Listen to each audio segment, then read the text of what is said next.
주님을 사랑하시는 여러분들, 오늘 여러분 안에 고난을 이기는 믿음이 일어나게 되기를 축복합니다. 어제 오후에 하늘꿈학교 감사의 밤이 있었습니다. 가까이에 있는 우리 탈북 청소년들의 학교입니다. 참석해서 그 탈북 청소년들이 하나님을 찬양하고 그리고 연주하는 모습을 보면서 정말 기뻤습니다. 한국 사회에 아주 힘들고 어려운 여건에도 불구하고 잘 적응했구나. 그리고 또 예수님까지 잘 믿게 됐구나. 그게 너무 좋았습니다. 그런데 마지막 부분에 가서 교사 간증 시간이 있었습니다. 저희 교회에서 파송한 목사님, 여자 목사님, 그동안 7년 동안 그 탈북 청소년들을 섬겼던 일을 간증을 하셨습니다. 간증을 듣고 참 미안한 마음이 들었습니다. 지난 7년 동안 그 탈북 청소년들을 품어주는 일이 얼마나 어려웠는지, 때때로는 좌절하고 절망하고 앞이 보이지 않는 그런 안타까움, 그런 어려움들을 겪었던 이야기들을 쭉 간증하셨습니다. 어려울 거라고 생각했습니다. 쉽지 않은 일이라고 생각했지만 그렇게 어려운 줄은 몰랐습니다. 그러면서 그 목사님에게 감사한 마음이 들더라고요. 그 어려운 그 길을 포기하지 않고 끝까지 그 자리를 지켜주신 것. 그래서 결국은 그 학생들이 저렇게 훌륭하게 이렇게 성장하게 해주신 것에 대해서 너무나 감사했습니다. 여러분, 하나님의 역사와 열매에는 반드시 고난의 희생이 필요합니다. 하나님은 여러분들이 하나님의 말씀대로 살고 믿음을 지키고 사는 일에 어려움을 겪는 일을 아십니다. 다 아십니다. 그러나 하나님은 성도들의 고난을 면제해 주지 않으십니다. 오히려 이기게 하십니다. 그것은 눈을 열어서 하늘나라가 있음을 보게 하시고, 그리고 고난당하는 성도의 마지막이 어떻게 되는지를 보여주시면서 더 큰 소망의 눈이 뜨이게 그렇게 하시면서 고난을 이기게 하십니다. 성령께서 요한에게도 동일하게 하셨습니다. 요한은 로마 제국의 말할 수 없는 핍박과 그때 당시에 사회상의 성도들의 고난을 처절하게 겪고 있었습니다. 하나님께서 요한의 눈을 열어서 하늘을 보고 하나님을 보고 어린 양 예수님을 보게 하셨습니다. 그리고는 이어서 하나님의 심판에 대하여 보여주셨습니다. 요한계시록 오늘 6장부터 18장까지 요한계시록의 가장 많은 분량을 차지하는 이 부분이 하나님의 심판에 대한 이야기입니다. 일곱 또 일곱 나팔, 일곱 대접의 환상이 이제부터 계속 이어지게 됩니다. 하나님께서 왜 요한에게 하나님의 심판에 대해서 보여주셨는가? 이유는 간단합니다. 믿음을 지키고 고난을 당하는 성도들에게 두려워하지 말라는 것입니다. 하나님의 말씀대로 뜻대로 살아가는 일에 대해서 고난이 온다 하더라도, 심지어 죽임을 당하는 일이 있다 하더라도 두려워하지 말아라. 이제 보라는 거예요. 이 세상이 전부가 아니고 하늘이 있고 고난당한 성도들이 어떻게 되는지를 보라는 것입니다.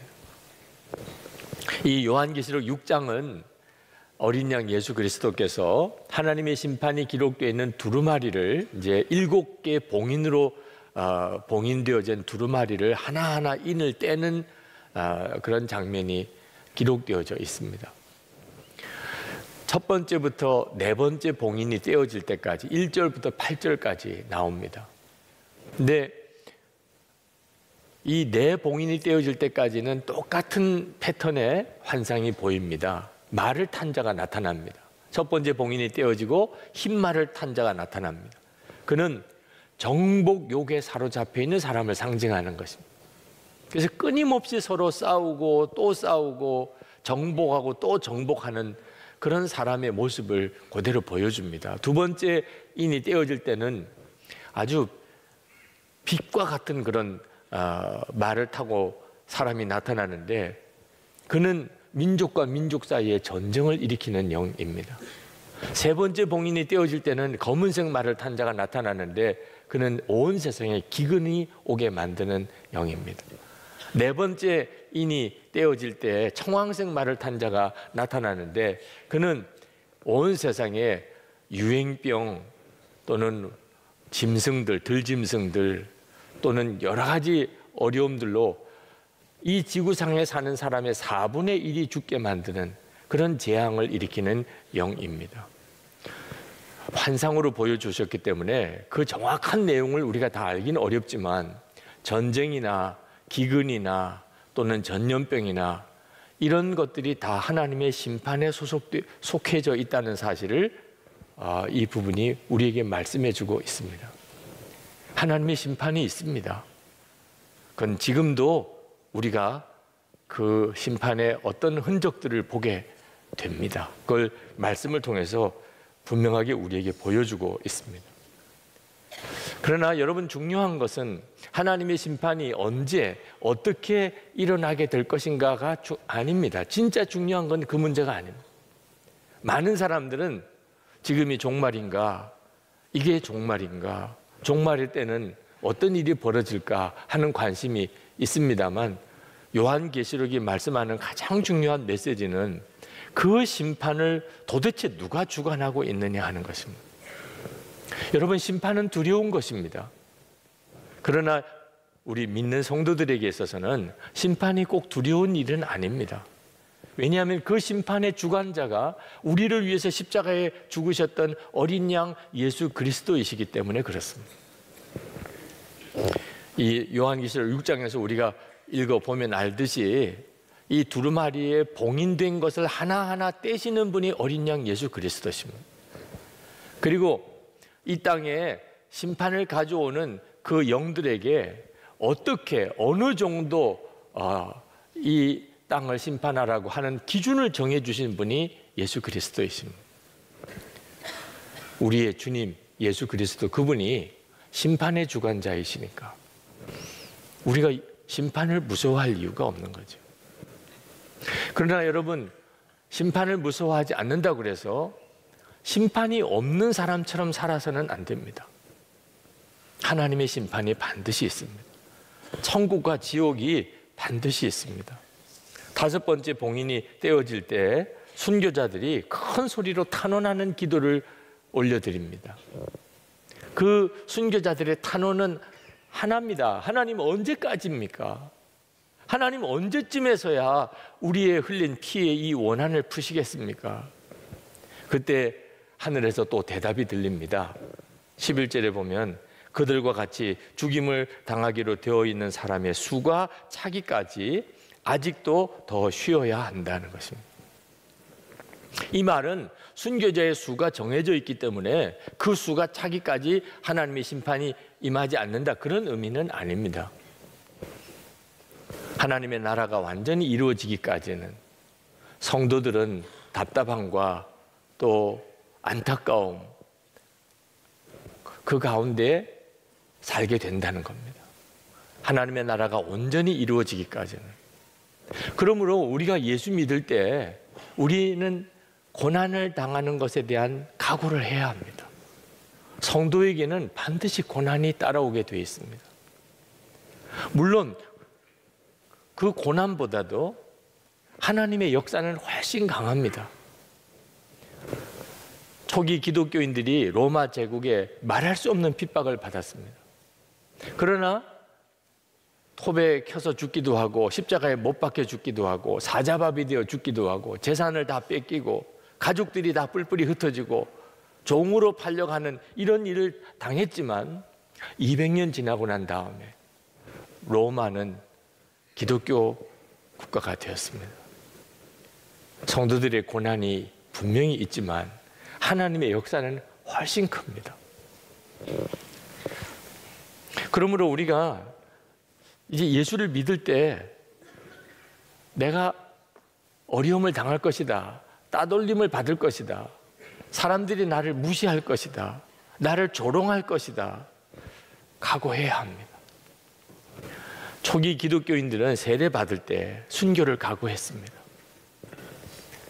예수를 믿고 세례를 받는다는 말은 모든 것을 포기해야 되는 것과 같은 의미였기 때문에, 지금도 북한에 있는 우리 동포 기독교인들, 지하교회 성도들, 그들이 예수님에 대해서 듣고 예수를 믿기로 결심했다는 이야기는 그들은 죽음을 각오했다는 뜻입니다.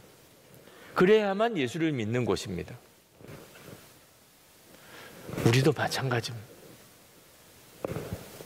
우리도 똑같은 결단이 필요합니다.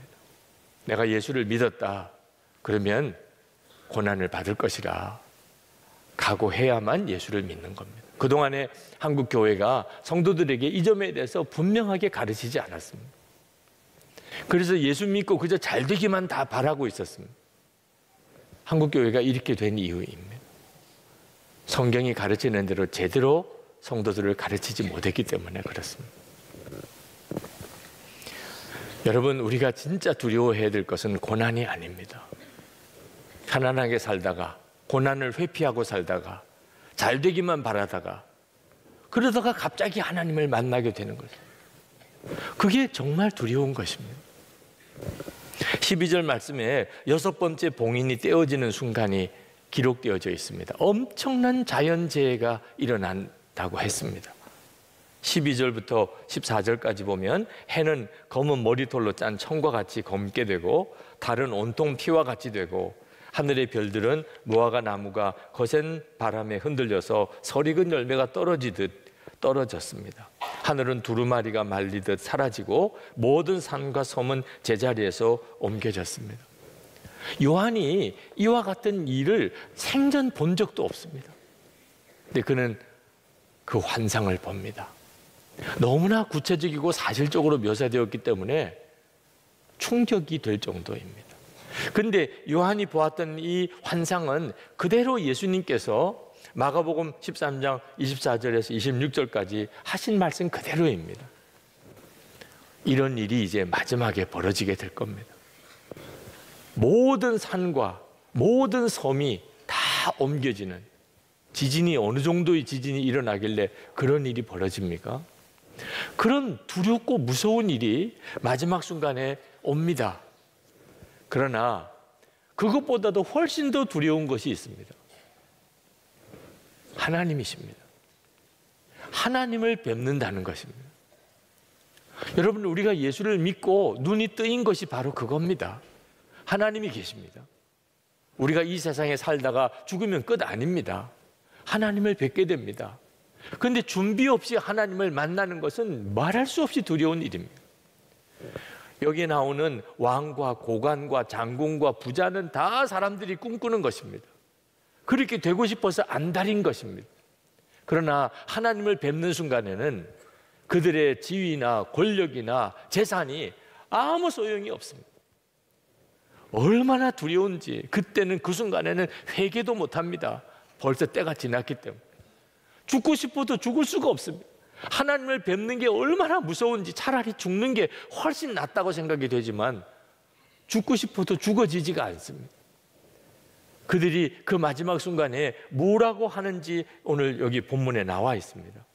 동굴과 산의 바위들 틈에 숨어서 산과 바위를 향하여 우리 위에 무너져 내려서 보좌에 앉으신 분의 얼굴과 어린 양의 진노로부터 우리를 숨겨다오. 그렇게 말하게 된다는 겁니다.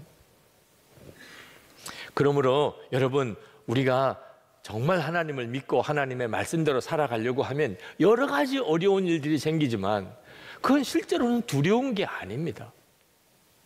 우리가 정말 두려워해야 될 것은 그런 어려움을 회피하는 것입니다. 그런 일을 당할까 봐 믿음으로 살지 못하고 하나님 말씀대로 살지 못하고 내가 예수를 믿는다고 담대하게 고백하지 못하다가 하나님 앞에 가는 것입니다. 그게 진짜 두려운 것입니다. 여러분, 우리가 정말 무서워해야 할 말이 있다면 아우, 이제 좀 편하게 살고 싶어 라는 말입니다. 때때로 예수 믿고 믿음을 지키고 살다가 힘들고 어려운 일을 자꾸 만나다 보면 아우, 나도 좀 이제 편하게 살고 싶어. 다른 사람들처럼 나도 그렇게 좀 살고 싶어. 할 말도 하고, 싸울 때는 싸우고, 죄 지을 때는 죄 짓고, 나도 좀 그렇게 살고 싶어. 이게 얼마나 무서운 말인지 모릅니다. 왜냐하면 어느 인생도 편안한 인생이 없기 때문에 그렇습니다. 마귀가 우는 사자처럼 믿는 자라도 삼켜서 지옥으로 끌고 가려고 발버둥치고 있습니다. 도대체 어떤 인생이 편안한 삶을 살 수 있겠냐 말이에요. 예수님께서 오죽했으면 좁은 문으로 들어가라고 말씀하셨겠습니까? 사람들은 다 편안한 길 원하지요. 다른 사람들처럼 어울려서 다른 사람들처럼 살고, 때때로는 가질 것도 가지고 누릴 건 누리고, 싸울 건 싸우고, 그렇게 다 살고 싶지요. 그런데 왜 좁은 문으로 들어가야 합니까? 그 결국을 보았기 때문에. 넓은 길로 가는 사람들의 마지막이 멸망이, 좁은 길로 좁은 문으로 들어가는 자가 마지막이 하나님의 나라예요. 이걸 보고 나면 그러면 가지 말라고 그래도 좁은 문으로 들어가게 됩니다. 눈이 열려서 하늘을 보고 하나님의 나라와 어린 양 예수 그리스도를 보고 고난당한 성도들이 마지막에 받을 영광에 눈이 뜨이고 나면 그러면 다 그렇게 갑니다. 그게 열쇠인 겁니다. 스데반 집사가 돌에 맞아 죽을 때 얼굴이 천사 같고 돌 던지는 자들을 향하여 위하여 오히려 기도할 수 있었던 것은 눈이 열려서 하늘이 보이고 예수 그리스도께서 일어서서 내려다 보시는 것을 보았기 때문에. 그러므로 오늘 이 시간에 우리가 그 눈이 뜨이기를 기도해야 합니다. 존 파이퍼 목사님이 청년들에게 집회를 하면서 이렇게 외쳤습니다. 여러분, 세상이 추구하는 풍요한 삶을 동경하지 마시기 바랍니다. 이 비극적인 삶을 쫓아가지 마시기 바랍니다. 좋은 집, 좋은 차, 좋은 가족, 좋은 직장, 즐거운 은퇴, 조개 껍질 모으기가 전능하신 창조자 하나님 앞에 서기 전에 당신의 모습이 아니기를 바랍니다. 창조주 앞에서 이것을 보십시오. 제 집을 보십시오. 제 차를 보십시오. 제가 모은 이 조개 껍질들을 보십시오. 라고 말할 수 있는 사람이 누가 있겠습니까? 이것이야말로 비극입니다. 여러분, 삶을 낭비하지 마시기 바랍니다. 여러분도 좋은 집 사고 좋은 차 사고 좋은 옷 입고 사람들 앞에서 잘 산다는 소리 듣고 싶고 그렇게 편안하게 즐기고 조개 껍질이나 모으는 취미 생활을 하는 그런 꿈을 가지고 혹시 있습니까? 여러분, 그게 얼마나 비극적인 것인가에 대해서 깨달으셔야 합니다. 그렇게 살다가 눈을 떠보니까 하나님 앞입니다. 그러면 그렇게 살았던 게 얼마나 두려운 것인 줄 아십니까? 지금은 우리가 살고 있는 지금 이 세상은 내가 대접받고 높아지고 다른 사람들한테 자랑하고 그렇게 편안하게 살 그런 세상이 아닙니다. 고난을 각오해야 되는 세상. 하나님의 말씀대로 살려고 그러면 반드시 어려움이 옵니다. 지금 우리가 살고 있는 세상은 순교의 세상은 아닙니다. 그러나 순교에 못지않는 어려움을 하나님의 말씀대로 살아보려고 하는 자들은 반드시 겪습니다. 그걸 두려워하면 안 됩니다. 그걸 피하다가 하나님을 만나는 게 두려운 거지 내가 세상 사는 동안 고난당하는 게 두려운 게 아닙니다. 9절에 보면 순교자들이 이렇게 묘사되고 있습니다. 하나님의 말씀과 그들이 말한 증언 때문에 죽임을 당한 이들이라 그랬습니다. 하나님의 말씀과 그들의 증언 때문에 죽임을 당했다면 하나님 믿을 사람이 누가 있습니까? 예수 믿으면 그러면 순교한다면 예수 믿을 사람이 누가 있겠습니까? 그런데 말입니다. 있어요. 있는 정도가 아니고 많아요. 하나님을 믿고 하나님의 말씀대로 살다가 순교하는 사람들이 있다 그 말이에요. 그들이 어쩔 수 없이 순교하는 게 아닙니다. 얼마든지 순교 안 할 수 있어요. 예수만 안 믿겠다고 하면 얼마든지 순교하지 않을 수 있습니다. 그런데도 그들은 믿음을 지키고 예수님 배반하지 않고 그리고 죽임을 당합니다. 도대체 그들은 어떤 믿음이길래 이런 믿음을 가지고 있는 거죠? 하늘을 보는 눈이 열린 사람이에요. 고난당하는 성도들이 결국은 어떻게 되는지에 대해서 눈이 뜨인 사람이에요. 그러니까 그 길을 가는 거죠. 여러분, 지금도 세계에서 가장 순교자를 많이 내고 있는 종교가 기독교입니다. 북한은 말할 수 없는 기독교 박해 국가입니다. 그러나 여러분, 그런 성도가 있다는 사실을 아는 것이 중요합니다. 죽음을 눈앞에 두고도 믿음을 버리지 않고 주 예수님을 부인하지 않는 그런 성도들이 있다는 거예요. 질문 한번 드리겠습니다. 여러분은 순교가 복이라고 정말 믿어지십니까? 저 자신에게 질문해 보았습니다. 나는 순교가 복이라고 정말 믿고 있나? 분명히 이제는 제 눈이 뜨였어요. 아, 순교가 복이구나. 고난이 복이구나. 그 자체는 놀라운 것이었어요. 왜냐하면 처음부터 그런 건 아니었기 때문에. 목사의 아들이고 3대째 목사지만 처음부터 고난이 복이고 순교가 복이라고 생각하지 않았습니다.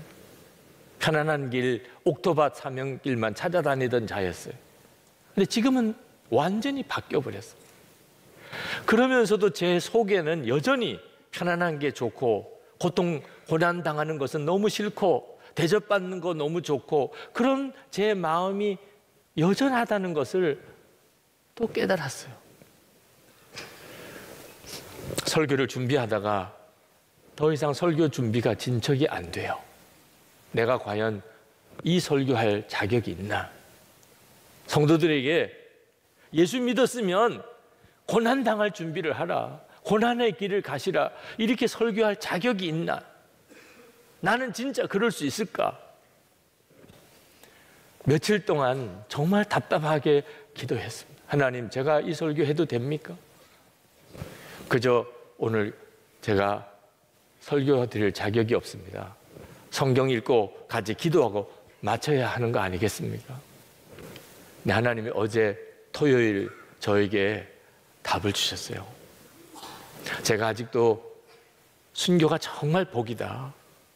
나는 틀림없이 그런 상황이 오면 담대하게 순교의 길을 갈 거야. 그렇게 자신 있게 말할 수 없는 저 자신을 보면서도 하나님께서 저에게 말씀하셨어요. 이제 내가 너에게 줄 놀라운 은혜의 세계가 또 있다는 것을 너가 알라는 거예요. 지금까지도 하나님의 은혜가 크고 놀라워요.